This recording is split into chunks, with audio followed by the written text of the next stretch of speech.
اپنے چہرے پر پھیرے اور اپنے ہاتھوں پر پھیرے. یہ تیمم کا طریقہ ہے. ایسا نہیں کہ جیسا وضو کرتے ہیں ویسے ہی تیمم ہے, یہ غلط ہے. تیمم کا بالکل آسان طریقہ ہے کہ اپنے دونوں ہاتھوں کو مٹی پر مارے, پھر چہرے پر اور ہاتھوں پر پھیر لے. یہ تیمم کا طریقہ ہے.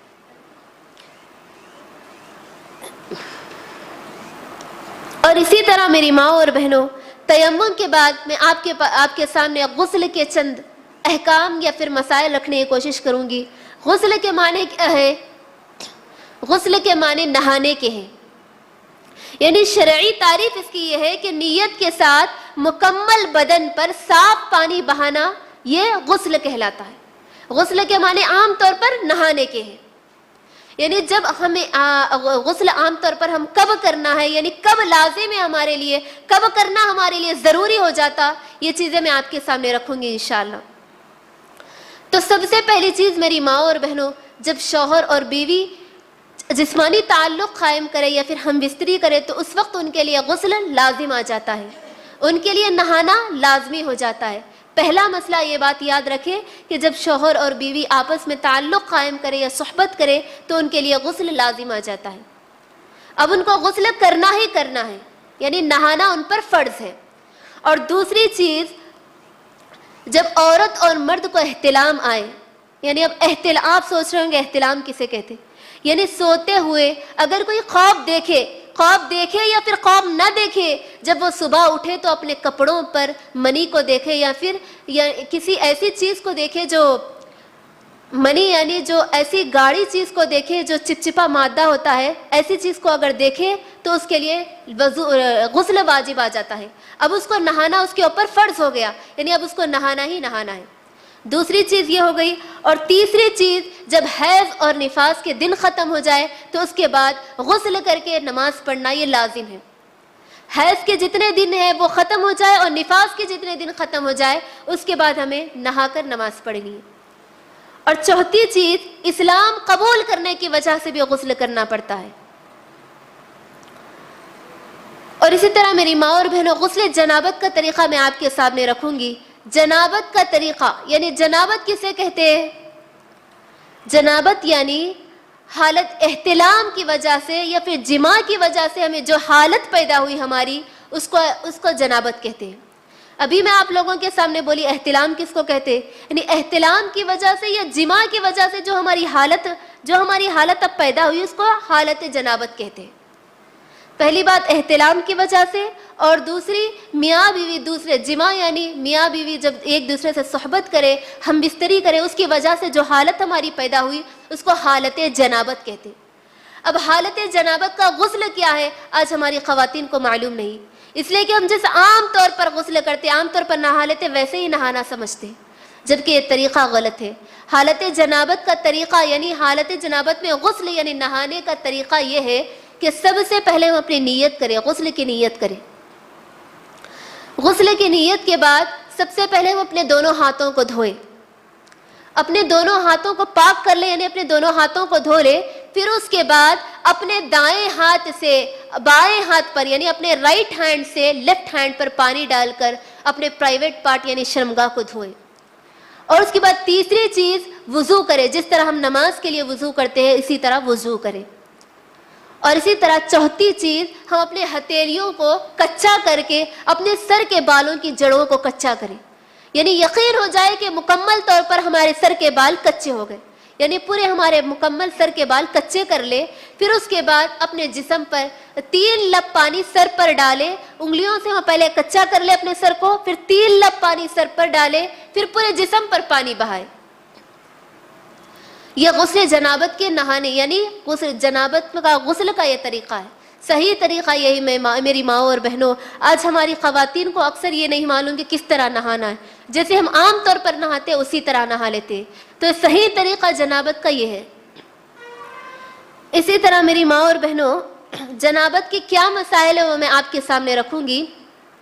تو سب سے پہلے مرد غسل جنابت میں اپنے سر کو مکمل دھوئے, لیکن عورتوں کے لیے بعض کے بال بہت بڑے ہوتے ہیں یا پھر بال میں چوٹیاں ہوتی ہے, تو نبی صلی اللہ علیہ وسلم نے اس بات کی اجازت دی کہ اگر مشکل ہو رہا ہے چوٹی کھولنے کے لیے, سر کے بال کھولنے کے لیے اگر مشکل ہو رہا ہے تو اپنے ہاتھوں کے ہاتھوں سے بالوں کی جڑوں کو کچا کر لے اور 3 لب پانی ڈال لے، یہ کافی ہے۔ اور اسی طرح اگر آدمی جنابت کی حالت میں ہے اور پانی نہ مل سکے اس کو، یا پھر پانی نہیں ہے اس کے پاس، تو غسل کی نیت سے تیمم کر لے، یہ کافی ہے۔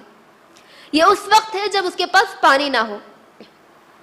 اور تیسرا مسئلہ یہ ہے کہ جنبی یعنی حالت جنابت کے اندر ہم مسجد سے گزر سکتے ہیں لیکن مسجد کے اندر بیٹھ نہیں سکتے، یعنی یہ ناپاکی کی حالت ہوتی ہے تو اس کے اندر ہم مسجد سے گزر سکتے ہیں۔ اگر کسی کا گھر مسجد کے اوپر ہے، مسجد کے نیچے سے جا رہے ہیں، گزرنا صحیح ہے لیکن مسجد کے اندر بیٹھ نہیں سکتے۔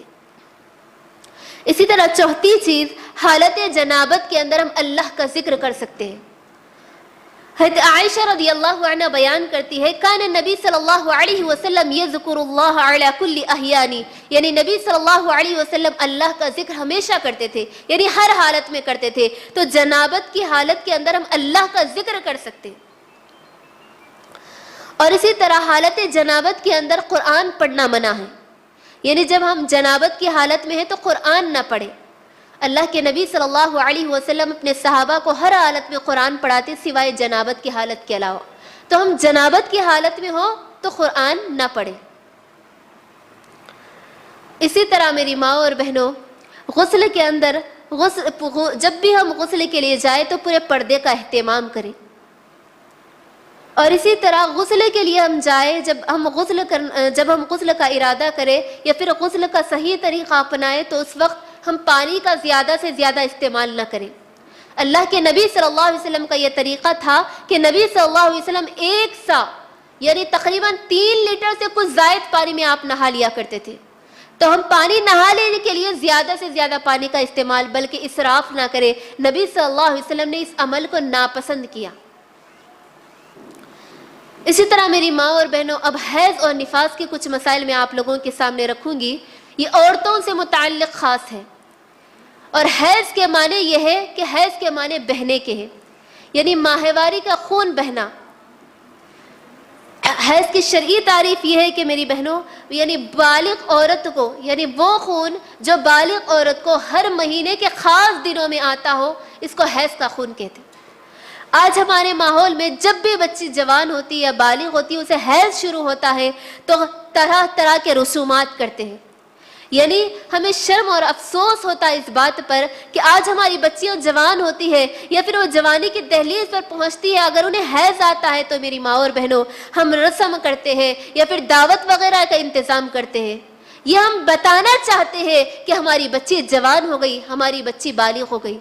یہ انتہائی شرم کی بات ہے، ہمیں یہ چیز چھپانے کی چیز ہم یہ بتاتے پھرتے ہیں، وہ بھی دعوت کے ذریعے۔ نبی صلی اللہ علیہ وسلم کے زمانے میں، صحابیات کے دور میں، صحابیات سے ایسا کوئی عمل ثابت نہیں ہے میری بہنوں، یہ بدعت ہے جس کو ہمیں نہیں کرنی چاہیے۔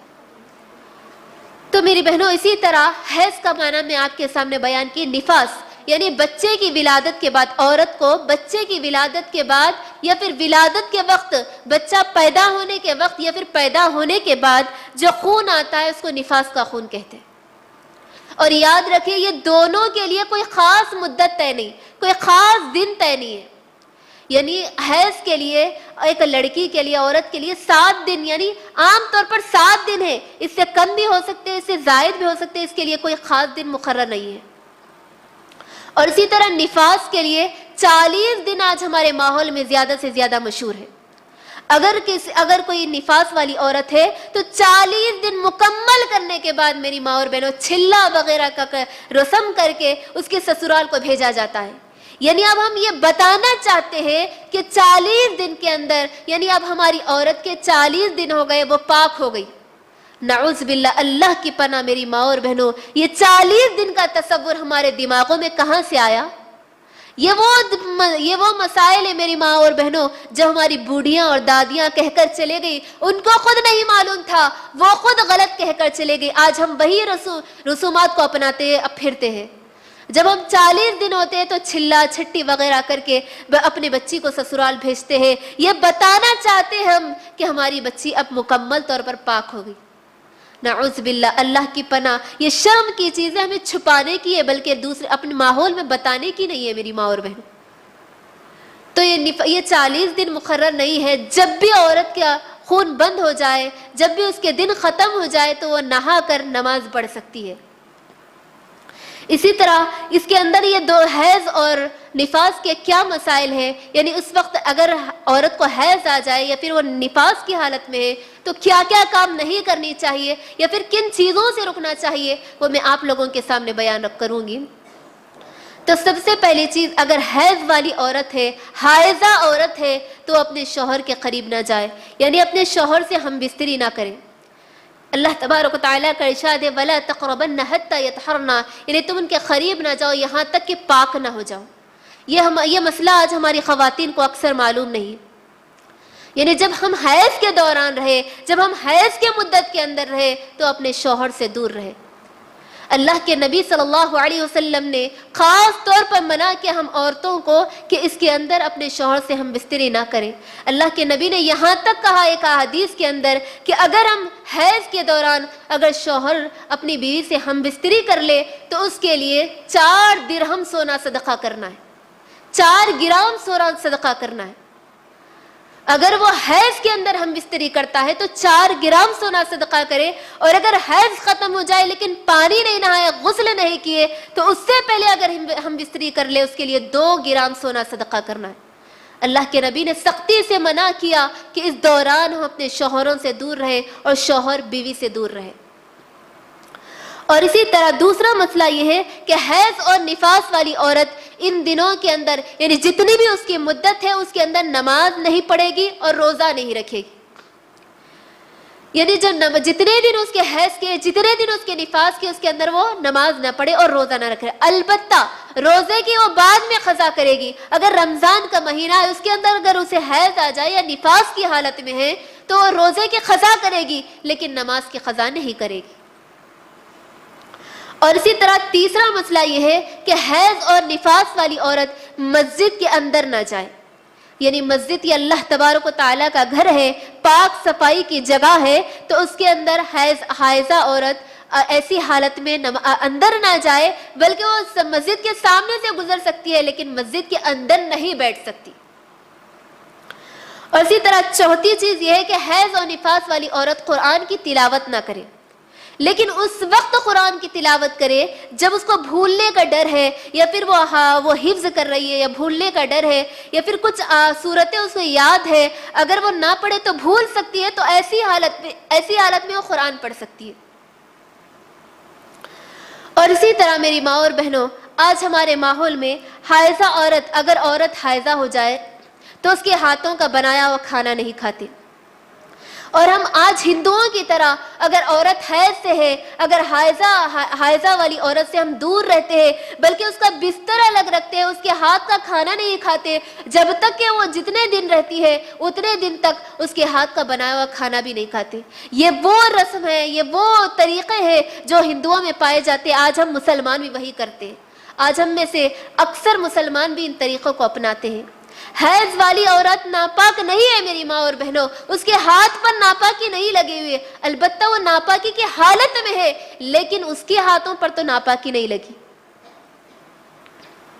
اسی طرح حدیث میں آتا ہے، حضرت عائشہ رضی اللہ عنہ بیان کرتی ہے کہ میں حیض کے حالت میں ہوتی تو میں برتن سے پانی پیتی اور نبی صلی اللہ علیہ وسلم کو دے دیتی، تو نبی صلی اللہ علیہ وسلم وہی منہ لگا کر پانی پیتے جہاں سے میں پیتی، اور میں اللہ کے نبی صلی اللہ علیہ وسلم کو گوشت کی ہڈی، یعنی جس پر گوشت لگا وہ کھاتی اور دے دیتی، اور نبی صلی اللہ علیہ وسلم وہی منہ لگا کر کھاتے جہاں میں کھاتی۔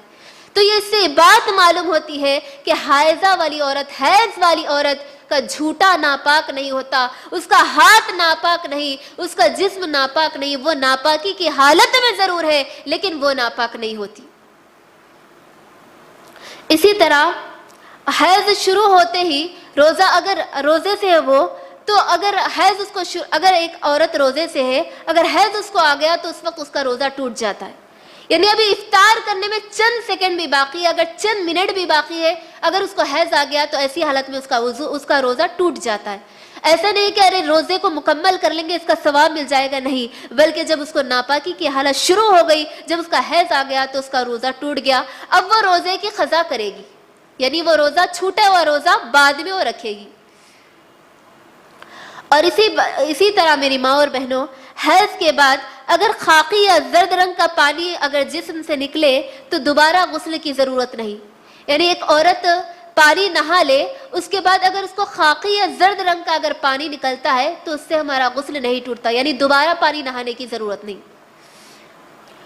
اور اسی طرح چوتھا مسئلہ یہ ہے کہ حیض سے پاک ہونے میں ہم بلا وجہ جلدی یا پھر بلا وجہ تاخیر نہ کریں. یعنی اتنی جلدی نہیں کہ ابھی حیض کے دن ختم نہیں ہوئے ہم پانی نہانے میں جلدی کریں، پھر نہائے پھر نماز پڑھے، ایسے بھی نہیں. اور پھر ایسا نہیں کہ بلا وجہ تاخیر اور 2-3 نمازیں چھوڑ دیں گے، اس کے بعد کر لیں گے، اس کے بعد نہا لیں گے، ایسا بھی نہیں.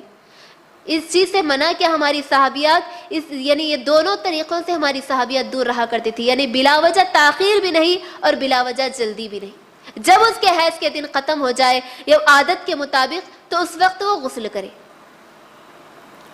اور اسی طرح 5ویں چیز یہ ہے کہ اگر کپڑے پر حیض کا خون لگ جائے تو اس کو اچھی طرح صاف کر کے اس میں نماز پڑھ سکتی ہے. یعنی ایسی مجبوری کی حالت میں ہے کہ ہمارے پاس ایک ہی کپڑا ہے، اگر اس پر حیض کا خون لگا ہوا ہے تو ہم اس خون کو صاف کر کے اس پہ نماز پڑھ سکتے ہیں.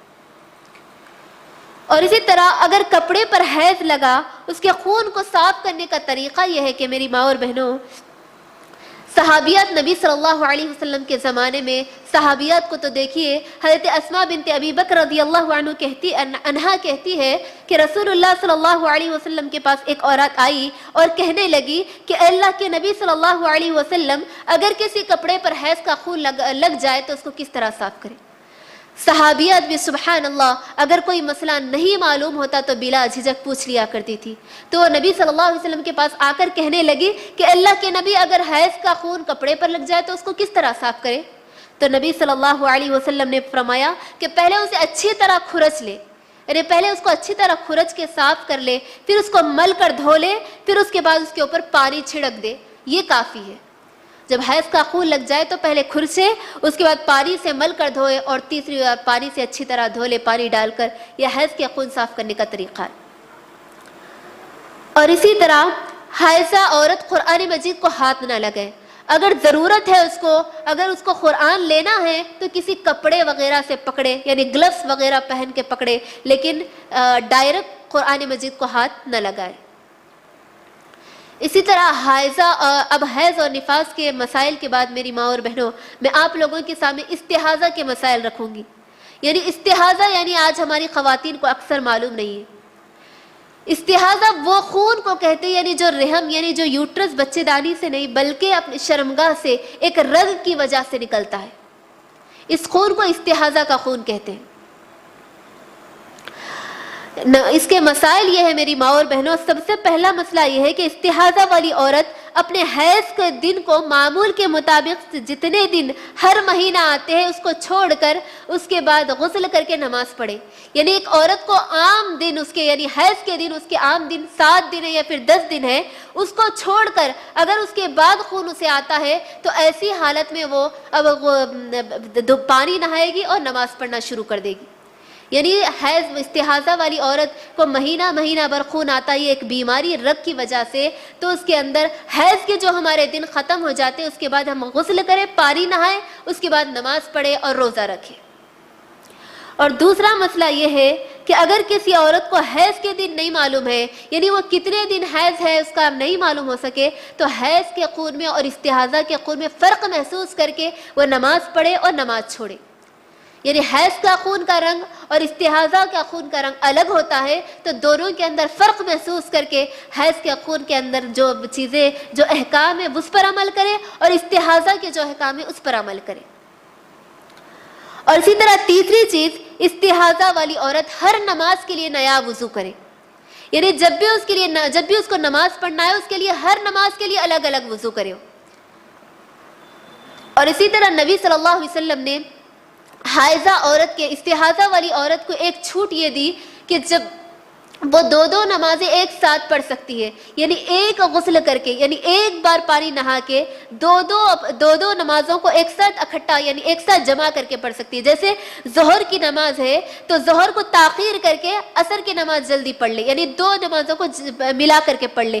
عصر تھوڑا ظہر کو تاخیر کر لے اور عصر کے شروع وقت میں یعنی عصر کے اول وقت میں 2 نمازوں کو اس طرح ملا کر پڑھے، ظہر کو عصر کے ساتھ اور مغرب کو عشاء کے ساتھ، اور فجر تو اکیلی نماز یعنی فجر کو تنہا الگ پڑھے۔ تو اللہ کے نبی صلی اللہ علیہ وسلم نے استحاضہ والی عورت کے لیے یہ چیز چھوٹ دی کہ دو نمازیں ملا کر پڑھے اگر اس کو مشکل پیش آتی ہے۔ ہر استحاضہ والی عورت ہر نماز کے لیے ایک نیا وضو کرے، لیکن اگر اس کو مشقت پیش آتی ہے، اس کو مشکل ہوتی ہے، تو وہ 2 نمازیں اکٹھا کر کے پڑھ سکتی ہے۔ اور اسی طرح حدیث ہے کہ نبی صلی اللہ حمنہ بنت جحش رضی اللہ عنہ سے روایت ہے کہ نبی صلی اللہ علیہ وسلم کے پاس وہ آئی اور انہوں نے آ کر فتویٰ پوچھا کہ اللہ کے نبی صلی اللہ علیہ وسلم میں مہینہ بھر ناپاک رہتی ہوں۔ تو نبی صلی اللہ علیہ وسلم نے کہا کہ انہوں نے فتویٰ پوچھتے ہوئے کہا کہ اللہ کے نبی صلی اللہ علیہ وسلم مہینہ بھر میں ناپاک رہتی ہوں یعنی مہینہ بھر مجھے خون آتا ہے کہ میں نماز کو چھوڑ دوں؟ نبی صلی اللہ علیہ وسلم نے فرمایا کہ نہیں، جب تمہیں حیض آ جائے تو اس وقت نماز چھوڑو، اور جب حیض ختم ہو جائے تو اس وقت غسل کر کے دوبارہ نماز پڑھ لو۔ تو یہ میری بہنوں استحاضہ کے چند مسائل تھے، یہ جو میں اس مسائل میں آپ لوگوں کے سامنے رکھی یہ قرآن و سنت سے ثابت ہے۔ میری ماں اور بہنوں یہاں سے اٹھنے سے پہلے یہ نیت کر کے ضرور اٹھے کہ اللہ جو بھی چیز کے مسائل یہاں پر رکھے گئے انشاءاللہ اس کو جس طرح ہم سنے ہیں اس پر عمل کر کے ہم انشاءاللہ دوسروں کو بھی ویسے ہی بتائیں گے جو سنت کا صحیح طریقہ ہے۔ اسی لیے کہ نبی صلی اللہ علیہ وسلم نے کیا کہا، بلغوا انی ولو آیا، یعنی تم پہنچا دو اگر تمہیں ایک آیت بھی کیوں نہ معلوم ہو۔ تو میری ماں اور بہنوں جو مسائل ہم سیکھے ہیں اس پر خود عمل کریں، پھر دوسرے لوگوں کو بتائیں، ہم اپنی اولاد کو، ہم اپنے ماں بہنوں کو گھر کے اندر بتلائے سکھلائے، یہ ہمارے اوپر فرض ہے۔ تو بتائیں گے نا میری بہنوں انشاءاللہ۔ تو اللہ رب العالمین سے دعا ہے کہ اللہ رب العالمین ہمیں صحیح معنوں میں ان مسائل پر عمل کرنے کی توفیق عطا فرما، آمین ثم آمین۔ وآخر دعوانا ان الحمد للہ رب العالمین۔ السلام علیکم ورحمۃ اللہ وبرکاتہ۔